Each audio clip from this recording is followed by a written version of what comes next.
Hi friends, welcome back to my channel.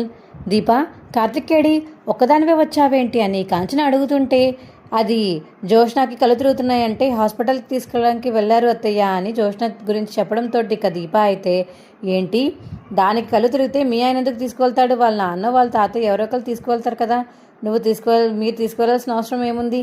అయినా పైగా ఇవాళ మీరు సెలవులో ఉన్నారు. నీకు దీపాకి ఇవాళ మొదటి పెళ్లి రోజు కాబట్టి కొంచెం గ్రాండ్గా చేయొచ్చు అనుకున్నాము, ఏమీ వద్దన్నావు. ఇవాళ చూడు, కనీసం కలిసి కూడా లేకుండా తయారయ్యావు.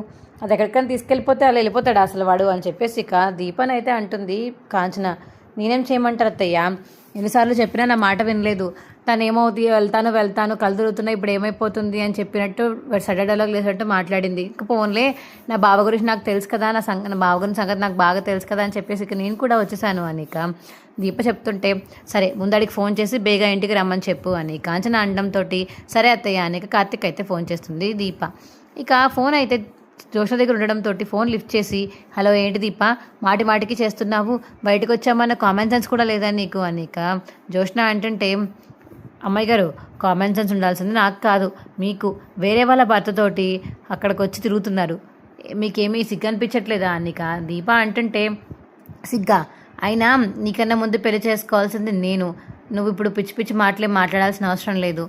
బావకి ముందు నేనంటేనే ఇష్టం, బావ నాకే సొంతం అని చెప్పేసి ఇక జోష్న అంటుంటే, నీకేమైనా పిచ్చా? పెళ్ళైన వాడిని ఎలా ప్రేమిస్తావు నువ్వు? అసలు ఎలా దక్కించుకుందాం అనుకుంటున్నావు? నీకుంటే సరిపోతుందా? ఎదుటి మనిషికి కూడా నీ మీద ప్రేమ ఉండాలి కదా అని దీప అనేసరికి ఇక కార్తీ వైపు అయితే చూస్తూ ఉండిపోతుంది జోష్న. నాకు ఇప్పుడు అర్థమైంది నీకు మొక్కులు ఎందుకు ఫలించడం లేదో. అది ఇంకా నువ్వు ఎప్పటికీ ఇలా పిచ్చి పిచ్చి ఆలోచనలతోనే ఉండు అని ఇక ఫోన్ కట్ చేస్తుంది దీప. అయితే బావ త్వరగా వచ్చాయని చెప్పేసి కట్ చేసేస్తుంది ఫోన్. ఇదిగో జోష్న, నువ్వు ఇంటికి రాకపోతే ఇక్కడే ఉండి చచ్చిపో, నాకేం అనవసరం. నేను మాత్రం ఇంటికి వెళ్ళిపోతాను.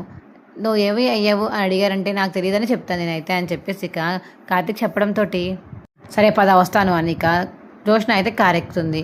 కార్తిక్ కూడా కార్ ఎక్కి కార్ డ్రైవ్ చేస్తూ ఉంటాడు. మా వీడియో మీకు ఎలా అనిపించిందో కింద కామెంట్ సెక్షన్లో తెలియచేయండి. మా వీడియో కనుక నచ్చితే మా వీడియోని లైక్ చేసి తప్పకుండా మా ఛానల్ సబ్స్క్రైబ్ చేసుకోండి. పక్కనే ఉన్న గంట సింబల్ మీద క్లిక్ చేసి నోటిఫికేషన్స్ ఆల్లో పెట్టుకోండి. అప్పుడే మేము చేసే వీడియోలు మీకు రోజు వస్తుంటాయి. Bye friends.